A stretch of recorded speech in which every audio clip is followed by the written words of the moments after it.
I'm a person who's naturally a bit of a pessimist. What can I say? It's in my DNA.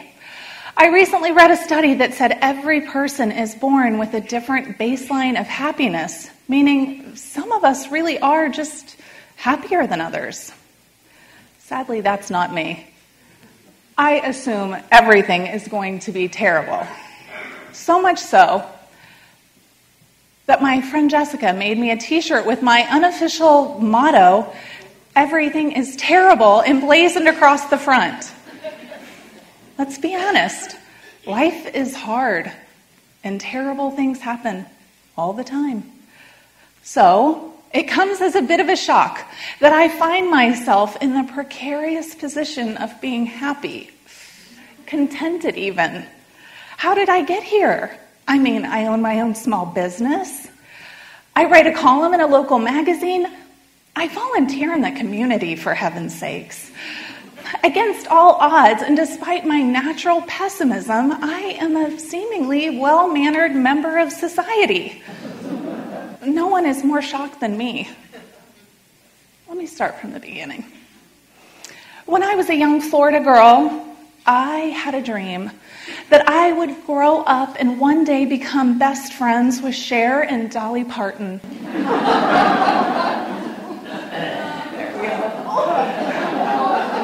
They each had their own TV shows at the time, and I found them utterly intoxicating with their larger-than-life personality and talent. I was witnessing two people doing exactly what they were meant to be doing in this world. And because of that, they were giving light and joy to anyone who just happened to tune in that evening. And it had me beg the question, even as a young girl, well, what's the thing in me that can make the world shine a little brighter? How can I make someone's day just a little bit nicer? And that has been my somewhat lofty pursuit ever since. Of course, everything terrible happened after that. I remember being filled with anxiety as a young girl growing up, and I would watch those popular girls in the cafeteria that had their own table, and they were so giddy and bubbly, and I never knew what they were so happy about. I mean, I wanted to be just like them, and whenever I would try and fake that sort of enthusiasm, it was a disaster. It wasn't natural. Like putting a t-shirt on a dog. So when I found volleyball, I thought, okay, the fates have finally smiled because I finally got what everyone was so happy about. I loved it. And I was good. And I learned what success felt like at a really early age, which was both a blessing and a curse, because I thought, okay, I got the next 4, 8, 12 years of my life planned out. College scholarship, Olympics, probably the cover of a Wheaties box, make the talk show rounds, maybe write a book, and for a fleeting moment, I could see how beautiful my life could be. And then just like that, my shoulder blew, and my bright future dimmed to black. And it was devastating. In retrospect, a great lesson about what you plan and what actually happens, how those two things rarely meet. So, I did what most people would do when they are met with this sort of personal catastrophe. I moved to Key West. And I opened a shell stand. And something amazing happened there when I was learning to dive for shells. Something that has stayed with me always. Shells are masters at camouflage. They blend into their surroundings, and if you don't know what you're looking for, you can swim by the most miraculous shell and never see it. But once you know what you're looking for, and you understand the architecture of the back of a shell, and you spot it and dive down, and when you turn it over, you cannot help but be struck by the beauty of what's underneath. Never meant for your eyes. I always thought of it as my own silent living chapel, and instead of stained glass, there was coral reefs and tropical fish and shells. Shells, I think, are a pretty great metaphor for life. Things can seemingly be ugly and hidden from the world, but with a little work and a little effort, and if you're willing to see things from a slightly different perspective, you can find something beautiful. Beauty's everywhere, even in the strangest of places, like a jail. Because eventually I decided to move back home and get a real job. Get home, get a job with a pension, and and if your work can help others, more is the better. And I excelled in the police academy. I am highly competitive by nature. I studied hard. I learned combatives and firearms. I attempted to be fearless. And I graduated as one of the top of my class. I was fully committed. I got a job as a corrections deputy in a county jail. Seems a logical leap from working in the sunshine all day to working in a windowless building on the midnight shift. And as much as I love the camaraderie, which I did, I hated the work. You're basically there on the worst days of people's lives. And a few of those people very much want to rip your face off. So many of my colleagues were brilliant at what they did. They could diffuse high-stress situations. They could take the most erratic personality and calm them. It was an education. My point being, there wasn't anything wrong with the work. The work is honorable. It was just wrong for me. Every fiber in my being said, "Run, girl, you a mermaid, get back in the ocean." But I didn't want to be a quitter, and I didn't want to fail again. So I stayed. Two beautiful things came from me staying in the jail. One, I learned to trust my instinct. This instinct that we're all born with, and yet we sort of dumb down through adulthood because we don't want to be rude or make harsh judgments on anyone. But in this environment, if you're not listening to that voice and taking action, you could get hurt, or your coworkers, or the people you've sworn to protect. It was invaluable. The second beautiful thing that came from me working in that jail, I met the love of my life. He was a coworker, nothing inappropriate, no Lifetime movie of the week. More like a screwball romantic comedy, only because there was stun guns and pepper spray.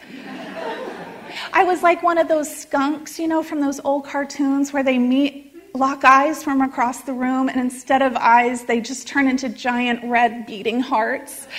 That was me. He bowled me over with his enthusiasm and joy for life in his job. He worked extra shifts. He took extra classes. He was a man driven to succeed, and it was awesome to witness.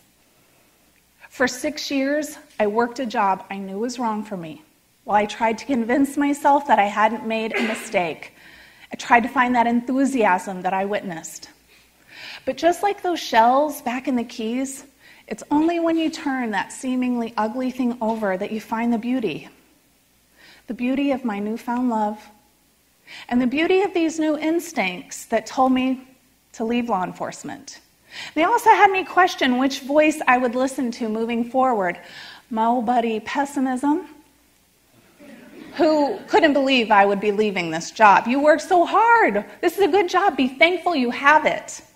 Or this new voice that said, it's okay. There's something else out there for you. Go experiment. Be happy. And that's what I did. And it eventually led me back to school as an adult. I got a degree in creative writing, which you might be guessing is a very fancy piece of paper that ensures that I will never again be gainfully employed. Everyone tried to talk me out of it. Unless you're financially independent, what would be the point? And I hear them. But I also knew what it was like to work a job that I didn't like, so I was willing to give this a new shot, and I'm so glad I did. It was awesome.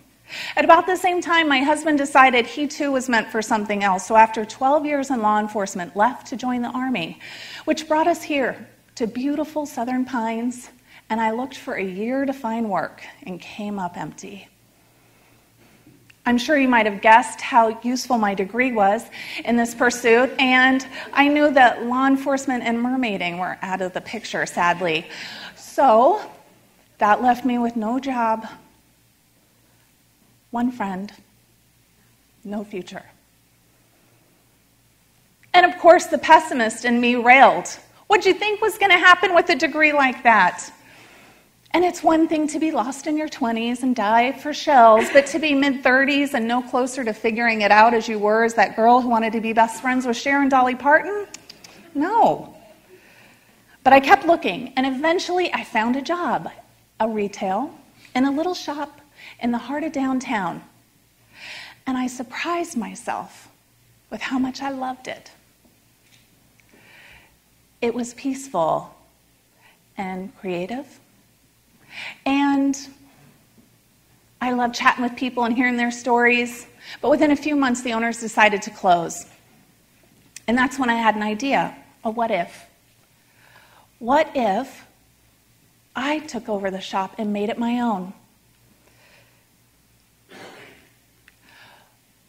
I came home and told my husband this crazy idea, and he said, yeah, you should do that. You'd be great. What's the problem? I said, well, I don't know anything about retail or business. It seems important. Nah, you'll figure it out. You're a smart girl. I believe in you. How awesome is that? And that's when I was left with a really great lesson. Sometimes you need others to believe in you until you can catch up. So I did open the shop, and it was terrible because I didn't know anything about business or retail. It was important after all. And I opened during a recession, which I can't recommend.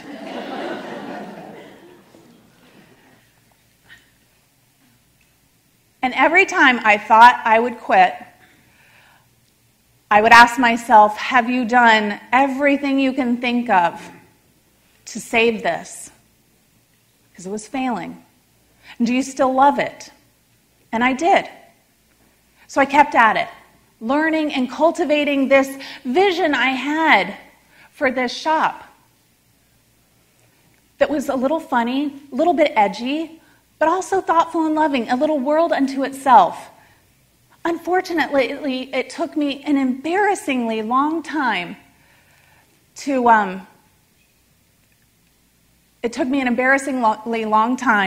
sort of be brave enough to let my personality come through in my shop. But once I realized, what are you worried about? You're so worried that people aren't going to get your humor, or maybe they won't appreciate the same things you think are beautiful and quirky. But once I realized I had nothing left to lose, it was failing, and got out of my own way and put my self-doubt and pessimism aside, that's when everything started to go my way. Once I put my personality of my own shop, everything started to turn around. Thank goodness. Of course, the pessimist in me is unimpressed. So you got yourself a little shop. Good for you. Who cares? You sell candles and inappropriate kitchen towels. What purpose do you serve? Harsh. But I value the question. And I stop and I think about the beautiful friendships that I've made because of this shop. And the absolute miracle that it was that the Sunrise Theater would just happen to be my neighbors. This beautiful old building, this nonprofit that I started volunteering in just because they were my neighbors. And now all these years later, it feels like a second home. And I'm honored to be a part of these group of people who are bent on making this old theater shine. I tell you, when I think of all that's happened because I opened up this little shop, I count my stars. Back to the question, do I think my shop has purpose? Well, I know this. I know that I still find the simple joy of helping someone find a gift for their loved ones. I am honored when people share with me their triumphs as well as their losses. And I get immense satisfaction from hearing someone laugh out loud from something in my store. To the bigger question, I'm still inspired, it still feels creative, and on my best day, I hope to give somebody a laugh. Make somebody smile, help them just check something off of their busy to-do list. If I can do any of those things, I'm proud of that. I also really like finding something unusual and shining it up. I'm still a shell collector after all these years. What I've learned in what feels like 500 years on this terrifying planet is that sometimes the scariest thing is just to be yourself. Vulnerability can be terrifying. Do it anyway. Ignore that voice of pessimism. I'm not sure where I'd be if I hadn't. I don't have all the answers, obviously, but life has taught me a few through hard work and the ocean and law enforcement, and yes, even those gorgeous ladies who I watched on TV as a little girl who first taught me that every person should be shining bright, because this world is terrible and wonderful and heartbreaking and beautiful. And the point is, keep searching. Find your shell. Trust your instincts. Fight defeat. Love with your whole heart. And give back to your community. And maybe, if you're very lucky, it will give back to you. Thank you so much.